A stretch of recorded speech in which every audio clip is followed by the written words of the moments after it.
Hey, everybody, it's Tommy Canale, and welcome back to Before the Lights podcast, the show that tells you how they made their mark. Today, we have a public speaker that was born in Egypt and raised in the United States, a New York Times bestselling author for American Radical, Inside the World of an Undercover Muslim FBI Agent. He is an Arabic-speaking Muslim American and former undercover operative with the FBI that covered Qaeda and ISIS. Please welcome to the show, Tamer Elnoury. Tamer, welcome to the show. Hey, Tommy, thanks so much for having me. First off, I just want to say thank you so much for your service. Oh, thank you very much. And I want to give a special shout out to Bob Delaney for connecting us. Bob's been a former guest of mine twice and a friend of both of ours. Great guy. Oh, yeah. Bob is a true gentleman and a brilliant public speaker and just an overall great human being. I would agree. Let's start here. Tell my listeners what it was like as a young child growing up in the United States that came from Egypt, but you're winning spelling bees as a child. Well, it kind of... Remember, I came here in the late 70s. Technically, Arabic was my first language, so I kind of got thrown right in to the classroom. And at the time, I didn't know there was another language. I never saw snow. I didn't understand the culture, nothing. So the teacher called my mother about a week into it and said, this was in nursery school, said, he's doing great. He's a very personable young man. He gets along with everyone. The problem is no one has any idea what he's saying. So it took a little bit, but back then, of course, there was no English as a second language. It was sink or swim. And by the first grade, I was that little foreign kid in class wearing a blazer, winning all the spelling bees because I picked it up. Thankfully, I didn't sink. I swam. You must have picked it up really quickly then to go from only speaking Arabic to winning spelling bees. Yeah. I mean, again, when you're a child, you're a sponge, and when you're immersed in a culture, if you take any 5-year-old and you put them in any culture within a couple of years, they'll obviously grasp it. Let's jump forward a little bit. You spent 12 years as an undercover cop for drug and corruption cases. What was your reason to start a career in law enforcement? It was very difficult, actually, for me, even though I knew I wanted it since I was young. Because in my culture, in my family growing up, you were either a doctor, an engineer, or a lawyer, or some sort of professional. Law enforcement wasn't really regarded as a profession that was respectable in the Middle East. That was just the way my parents grew up. But in knowing my personality and what I wanted to do, I knew this was my career path, and I was fortunate enough to be able to dive right in. You also had to get into undercover school. If you would talk a little bit to my listeners about what did that entail for you? Well, there's varying degrees of undercover school, if you will. There's, to put it in baseball terms, there's minor league, there's farm league, and then there's the major leagues. When I first started doing undercover work, there was a lot of statewide and countywide trainings that were available for street level narcotics buys and things of that nature. And when I got into the FBI undercover school, that was the be all end all. That was essentially the school to end all schools. That was the hardest, most difficult 2 weeks of my entire career as far as training goes. That school was a different animal than any other school I'd been to because it prepares you for sleep deprivation. It prepares you for being enrolled even though you're exhausted. Being able to wear multiple hats. By that, I don't mean just your aliases or your covers. It means whether you're a police officer, debriefing a team, memorizing certain events, certain people, being able to be a good active listener. There's so many different traits and things that you need to know before you do long-term deep cover work. Is it fair to say that you were an actor? It's funny. I'm going to say no. Okay. The short answer is no, Tommy, because actors can essentially flip a switch, right? Where when they're in role, and they could be somebody that is so far out of the realm of who they actually are. The best undercovers, where I found the most success personally, is that the lie is very, very close to the truth. The less I have to act, the better and more convincing and more successful I will be as a covert operative. You spent almost 20 years infiltrating terror cells in the United States and around the world. You were trained by the U.S. government to become a weapon versus terrorism. What do you recall when you were chosen for this operative? I recall, you see, it all started post 9/11, obviously, because it's 9/11 was personal to all of us, every single American. But for me, it became a calling because I was in a unique position to do something about it. I speak Arabic, like you mentioned, like I speak English, without the Jersey accent, of course. I know the true culture. I know the religion. I was already in law enforcement with a significant amount of undercover experience. I knew I could help in some way, even if that meant just translating. But when it came down to it, and after I was recruited, I was initially recruited by the FBI's National Security Covert Operations Unit, NCOS, as it's more affectionately known in my world. And when I first got that opportunity, I was pretty convinced that I was going to hit the ground running, that I was going to get it because I got all this experience. I speak Arabic. I look like the people I'm trying to infiltrate. Everything was good. That wasn't the case at all, Tommy. It was far from it, actually. It was a world that I never understood. It was a world that I had no idea existed. Just being a Muslim American, just being an Arab-looking individual was certainly not enough, and I learned that on the fly. I don't want to even, for the slightest bit, think that all my listeners understand this, and you're the perfect person to explain this. But can you talk about what the levels are of Al-Qaeda? In simplest terms, okay, you have your martyrs, those the guys on the ground, the guys that are willing to wear suicide vests, the soldiers, for lack of a better word.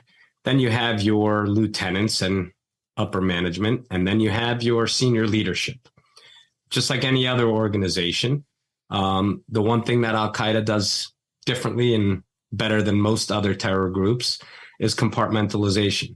When they do operations and things of that nature, the one hand does not know what the other is doing for operational security. But it is an organization nonetheless that obviously has proven their worth over the years as far as what they're trying to accomplish. And thankfully, after 9/11, as a country, I'm proud to say that we got a good glimpse of their playbook. We know the Mujahideen mindset. We know Al-Qaeda's playbook, and I think we're better prepared today than ever. Most of the FBI operation names usually have some kind of twist to them. Yours was Operation Dire Wolf. What was the reason for that name? You know, it was because of the target himself, Shahab Essegair. And one of our analysts named the op, and it took off from there, and it ended up having several meanings. But for the most part, prima facie, Dire Wolf was Shahab Essegair. Getting in with drug dealers, gun runners, murderers. Can you talk about the emotion you showed in the first week when you met one of the targets in San Jose, California, of using the death of your own mother to help you get inside? Yeah. When you meet a subject, I prefer what's called, we call them bumps in our line of work. It's a quote unquote accidental meeting, if you will, that has absolutely been planned for months. And during these bumps, it's important to ingratiate yourself with the person. It's important to not just jump right in to the down and dirty. It's important to actually generate a human connection with your subjects. Now, in all my undercover work and everything I've done, I realized that the human connection part had to be real. I had to connect with their humanity and not what they were doing or trying to do. Otherwise, it wouldn't work because, like I said, I'm not an actor. Mm-hmm. Selling poison or committing mass murder. Agenda and politics aside, the human connection part had to be real. So that first bump, that first meeting with Shaheb, it was all about connecting with him on a human level, getting to know him. And I felt like I already knew everything I needed to know about him. And now I needed to dangle myself to him to make him want to be my friend. And that's what I did. And to answer your question about my mother's death did have a profound effect on me personally. So I used it in these types of bump scenarios to help ingratiate myself to the targets. Obviously, some of the details were switched and flipped, but it was the reason why I became so-called radicalized. Why did Tamer Elnoury hate the West? Why does Tamer Elnoury want to commit terrorist acts? It's because Tamer Elnoury views the West as killing his mother. As you stated earlier, then it's that fine line of truth and what's false. That's exactly right. And it has to be profound, because if I'm making something up and I don't have that true emotional feeling behind the stories that I tell you, then I promise you, even if you're not able to articulate why you don't believe me, you're not going to believe me, and it's not going to be worth the salt. You revealed that Al-Qaeda was planning to attack a train outside Toronto that was supposed to happen around 7 p.m. on Christmas Day.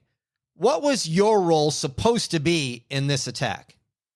I wasn't going to be a boots on the ground type guy. I was supposed to release a video to the media of them saying that this would continue to happen after the successful attack of the train, and that to send a warning to the Western world that we were here and that we would continue to attack.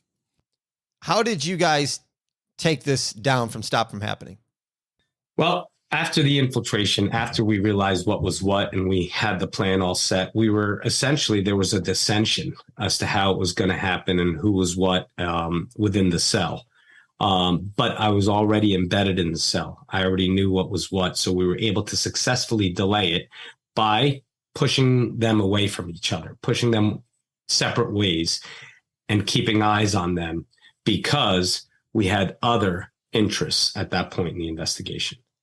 What is the feeling you get when a criminal tells you all their secrets because he feels he can trust you? I don't have a feeling one way or the other as far as I remember to compare it back to my drug days. A lot of times you'd be working a subject and you're infiltrating a group, and the day comes when he's bringing a boatload of heroin or cocaine or whatever the case may be to a location. Your heart's racing, your palms are sweating until that bag opens up. And every time that happened for me, I've been involved in well over 2,500 of these operations.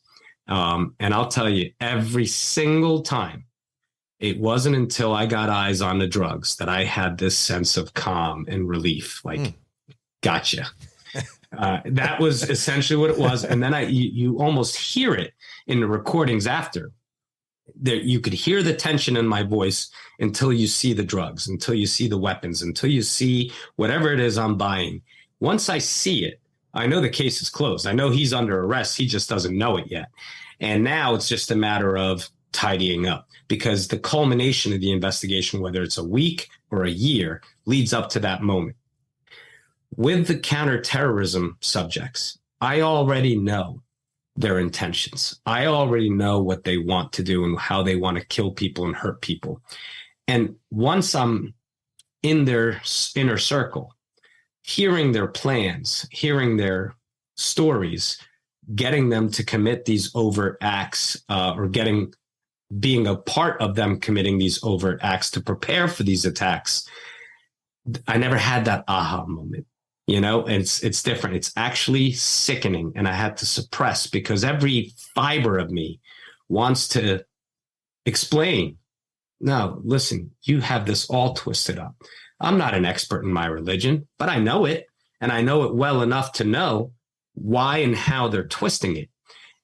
It takes everything in me not to point these things out. So I don't have that same aha moment like I do with the drug world, but there's this repeated excitement knowing that every time they spew that, that's a less likelihood that they're going to go to trial, that we play that for the jury, they're done, they're buried, and every overt act just means we're getting closer to the end of this investigation and I can take this piece of crap off the street. You just mentioned when you were talking about you can hear things on tape in your voice. Normally when I talk to somebody that's been in your field, they've had some kind of mishap with recordings. Did something happen like that with you as well? Yeah. It's ironic too, because it was a new piece of equipment and headquarters asked me to try it in this high profile case. And I was like, sure, why not? It seemed harmless.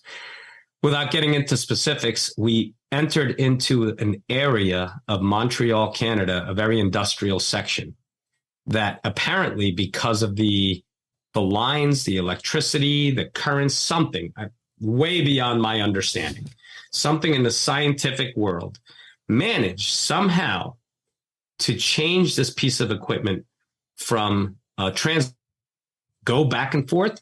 It was asinine to put in a covert's lap, but that's neither here nor there. We were driving, and in that 2.5 seconds, I could hear my backup team, their voices clear as day, coming through this piece of equipment.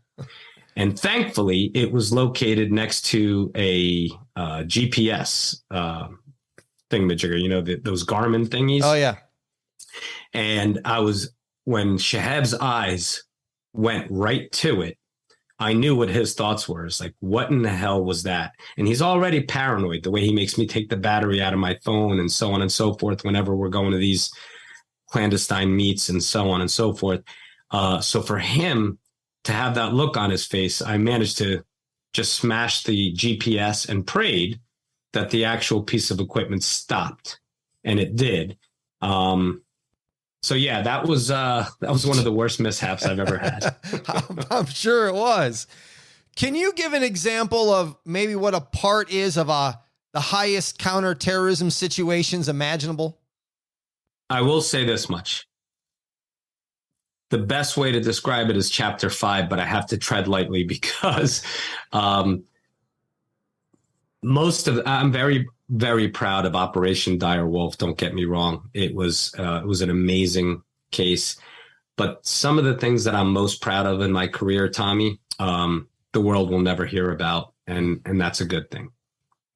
Listeners, I want you to go to the show notes. I'm going to put a link where you can get your hands on the book, American Radical, Inside the World of an Undercover Muslim FBI Agent. You saved hundreds of lives and the arrest, conviction, and lifetime imprisonment of 2 terror masterminds. What do you think was the moment for you, Tamer, when you knew you gained their trust? With Shahab, that was Father's Day. The day I met him was Father's Day 2012 on a flight from Houston to San Jose, California. I had studied him at that point for approximately 3 months. His likes, his dislikes, his good habits, his bad ones, his vices that he thinks no one knows about. I knew more about him than anyone else in the world, in my opinion, at that moment. So when I tailor-made my legend for him, it was crafted so that he needed me and wanted me. And if he was who we thought he was, he would bite. And I pushed him away that week. We became so close. I passed all his tests. I jumped through all his hoops. And by the end of that week, Tommy, he actually tried to subtly recruit me, but I did push him away. Now, I wish I could tell you and your listeners, all you fine folks, that I pushed him away because I am a brilliant undercover and I was playing the long game. But the truth is, I was up to my ears in my own cases. And this guy was Canada's fucking problem. Listen, we helped to identify a potential threat for them, sure. But for all intents and purposes, we were punting, or at least I thought we were. In all the years I've been doing this, I've sat with and spent time with so many monsters, but no one made the hair on my neck stand up like Shahab Essegayer. I just said that it's lifetime imprisonment, but they're masterminds. What type of prison are they in where they can have no connection or, I guess, any kind of relationship with anybody inside or outside? It's like, again, it's in Canada. So I don't know if you know this, but everything in Canada is much nicer than what we have here. So even, their police stops, everything's so much more polite there and more humane. At least it seems like to me. So I honestly don't know the exact situation or scenarios, but I do know the way it was described to me is it's similar to our federal prison system. What was the fear, or did you have fear of testifying and looking at your defendants in the courtroom? The fear was never about looking them in the eye again. If anything, it was a relief. I got to look them in the eye and tell them what I really thought of them and basically tell the world. The fear when Operation Dire Wolf became declassified for trial for me was it put a spotlight on me and my work. And I spent my entire adult life living and working in the shadows. And with the media circus surrounding this case, I was afraid that I would be found out, that I would never be able to do my job again because of all this coverage. Somehow, some way, someone was going to take a picture of me. Someone was going to find out who I was, where I was, and I wouldn't be able to do my job again. Tamer, what are their justifications for the acts of terrorism they do? Other justifications, I mean, I've heard some doozies. One of the craziest ones I heard was a radical guy saying to me that in a conversation him and I were having when I was basically playing quote unquote devil's advocate with him. And I said, what happened on 9/11, they were innocent civilians. They're not a part of our war. Your purpose for killing, for being in this war is against the American military. It's not against their civilians. In the Quran, in black and white, it specifically says that civilians not involved in a conflict are completely off limits. Men and women, even soldiers that aren't on the battlefield are off limits. That's in black and white in the Quran. So you know what his answer to me was? And it stuck with me all these years. He said, yes, that's correct. But in Israel, every civilian is born into the Israeli military. The U.S. supports Israel. Therefore, all of their civilians are our targets. It doesn't even make sense. I don't even understand but in an undercover capacity, I have to have that aha moment like, you're right, because now I just want to bury this guy under the jail. Right. But at that point, it's more or less, it's just the way they stretch it, the way they rationalize things in their mind, it's completely justified when it makes absolutely no sense to a normal non-psychopathic person. According to a recent CBS News poll, 54% of American families are affected by cancer. My story will touch you on how I survived colon and liver cancer. Now, I'm living a healthy lifestyle. I will inspire you to inspire others. Allow me to not only entertain, but leave you energized and driven to change your life and bring your organization working closer together. So open those minds and let me provide the tools to gain your greatest level of personal enrichment. For more information, go to TommyCanale.com. That's TommyCanale.com. And remember, you're one day away from changing your life. Click the link in the show notes. What's the difference between radical Islam and the true tenets of the religion? I think I just gave you one of the primary highlights, right? Mm-hmm. The radical mindset, perfect example. And this in mainstream Islam, right? A lot of times in my speech, when I give my keynote speech, I touch upon the mujahideen mindset and the jihadi mindset often, because it's important for people who don't know about their mindset to understand, put yourself in their shoes so you can think like them, think almost like a psychopath. A lot of the times with me and Shahab, every time we said goodbye, it was a constant reminder for me to stay on the path of Allah. What that means is stay on the path of God. What that means to mainstream Muslims, to the Jewish, to Christians, to any God-fearing human being, is that you simply don't commit any sins, live a good life, do good by others, avoid temptation, and you'll eventually go to heaven. Stay on the path of God. It's that simple. But to a radical, it means something totally different. It means that everything you do while embedded in your enemy's lands is about your mission. Don't waste any time. That mission is jihad. You eat not for pleasure or hunger, but to stay alive, to continue to stay on the path of Allah. You brush your teeth so you don't have to waste time going to a dentist, so you can stay on the path of Allah. If you get a job while living amongst your enemy in the Western world, that becomes your cover, so you can live amongst them as them to defeat them. That's the fundamental differences between any radical religion, not just Islam. And the true tenets of that religion is quite simply extremism. Every single thing that Shahab did was extreme. And anytime you cross that line, you misinterpret or you twist the true tenets of the religion to fit your heinous crimes. What are your personal feelings on what radicals are doing to your religion? And they're desecrating it. There's no ifs, ands, or buts about it. And I'll tell anybody that listens, again, it's embarrassing because unfortunately, Islam in the Western world wasn't very well known decades ago.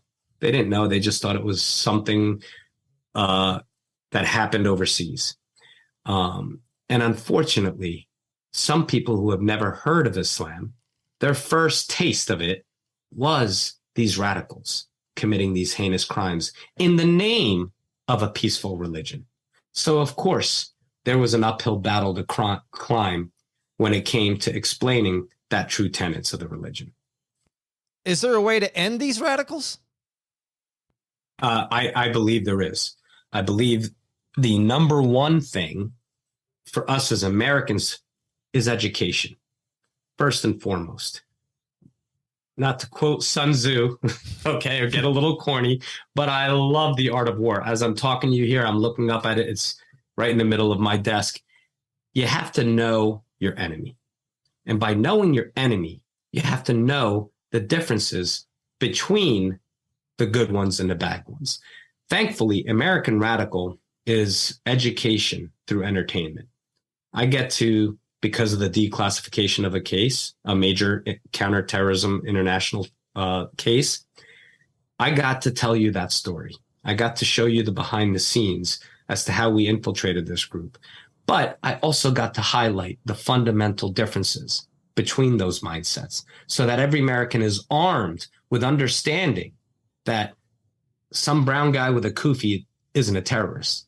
But this guy wanting to do X, Y, and Z, I remember I saw that. We should all be armed with those differences and understand so that they don't get to live amongst us anymore. From where we've been started to where we're at right now, I've heard a couple things come out of your mouth and I've read about it in you. So I want to ask, what is the meaning of the term human connection to you? Human connection, Tommy, to me, is being able to connect with someone. Now, let's say you and I met, we didn't, under different circumstances, and we were hanging out and we had a lot in common and we started talking. It's quite easy for you and me to connect, right? Hey, I'll text you my number. You want to go play golf? Something like that. You seem like a cool dude. Let's hang out. Nothing nefarious. It's simple. We both are Bills fans, Giants fans, Yankees fans, whatever the case may be. We both have something in common. That's easy. Human connection, we do that naturally with people that we share common interests with. To me, being able to connect with someone who sees the world in a completely different way than you, that's the path we need to explore. That's what I give in my keynote speech is I give you my playbook for connecting with some of the most dangerous people on the planet, despite how disgusted I was by them for a different reason. My outcome was to stop terror. My outcome was to stop murder and mayhem. But in today's society, how acidic things have been, how divisive we are as a nation, I think it's time for us to use that playbook to connect with one another so that we could see the world through each other's eyes. We don't have to agree with each other. That's okay. But we can at least not have that horrific hatred on both sides that's causing our world to be upside down right now. So for me, human connection is easy when you have a commonality, but how easy is it when you disagree with the person sitting in front of you? Listeners, as I said before, I'm going to put links in the show notes. One, where you can get the book. Two, where you can go right to Tamer's website, find out more about his public speaking, and he's got a great website for you to check out. Two-part question. Explain the term American sleeper, and what is the current state of the fight versus ISIS today? American sleeper is a sleeper cell. For those of you that don't understand, what a sleeper agent is, an Al-Qaeda operative or a terrorist operative that works for a larger conglomerate, larger group, i.e. Al-Qaeda or ISIS, and has been embedded in his enemy's lands and creates a group without being detected by law enforcement or the intelligence community in order to conduct terrorist attacks. The American sleeper that I referred to was the cell that we were hunting down during Operation Dire Wolf. And the second part to your question, the fight against ISIS, I think in the last 2 years, I'd like to say that we have come very long way as far as understanding their tradecraft, their movements, their bases, and so on and so forth. And I think ISIS, more than Al-Qaeda, has been, in my opinion, neutralized. That is good words to hear. Looking back, after now it's all been over, what do you think is the biggest thing you learned about counterterrorism? You know, the best way to compare it is all the different facets of law enforcement that I've worked. There was always an end game. You know, there was always a finish line. Bad guy belongs to a group that's selling drugs. We infiltrate, we get the drugs, we get the guns, we get the money, and we put the bad guys in jail. Move on to the next case. There's a start, there's a middle, there's an end. Once I entered the espionage world and the world of counterterrorism, it was like one of those choose your own adventure books that we read as kids, you know, where go down this road and then the book continues a different way and so on and so forth. It felt more like that to me. It felt like there never really seemed to be an end. It was just, okay, we were successful with this operation, but that led us to 3 others, and we needed to continue the fight. And it was an ongoing fight. The problem is in the criminal world, Tommy, criminals are motivated by money, greed, addiction. I understood all that. It made sense to me. But in this world, Tommy, we were fighting an ideology. How do you defeat an enemy that's willing to die for a cause? And that's where I found myself when I entered the world of counterterrorism. You've been wanted by every major terrorist group in the world. The images on your website, AmericanRadical.com, are hidden or altered to maintain confidentiality. You spent hours, and the efforts that you've had to go through to conceal your identity like you did on 60 Minutes. How is that living life these days with all this? Well, one eye open for the most part. Oh, sure. As every day goes by, I'm not worried so much about myself, Tommy, as I am for people who are close to me, people who didn't raise their hand to do the job that I did for the last 27 years. But like I mentioned earlier, I'm super proud of what I did. I'm super proud. My country has protected me and watched out for me and gone out of their way. And you know what? Americans who may or may not have images or have seen me in certain places, people even in different locations that may know what I look like or true identity stuff, they don't put it out there because it's patriotic to me. And I loved the comments that I saw on 60 Minutes. It made me laugh out loud, actually. Had read my book or knew what I represented, were livid at CBS for putting me on camera. And actually, CBS had to address it. That is not his face. That is not his voice. And we laughed about it. The producer called me and goes, we're getting all these threats, like, take them off, take them off. But I was in makeup for 5.5 hours. They put it felt like I was wearing a helmet. It looks nothing like me. It was absolutely, it was pretty cool. Your FBI alias is dead. Your name is really not Tamer Elnoury. That is a national secret, and you have used dozens of names. Do you second guess when someone who really knows you calls you by your real name these days? You'd think, right? But no. I've had this innate ability since I started this job, and I guess when you do anything for so long, is to have a wall or be able to flip a switch, as I used to call it. When I'm me, I'm me, and I can put the other stuff away. But I'm always intimately aware of all the other aliases and IDs that I've had throughout my career. But there is a wall that you have to have up. Otherwise, I think I'd probably go crazy. Do you miss who you really are in a sense? Well, I'm still me, Tommy, no matter what's what. And honestly, most of my aliases, all 17 of them, are some semblance of me. Okay. I'm still me.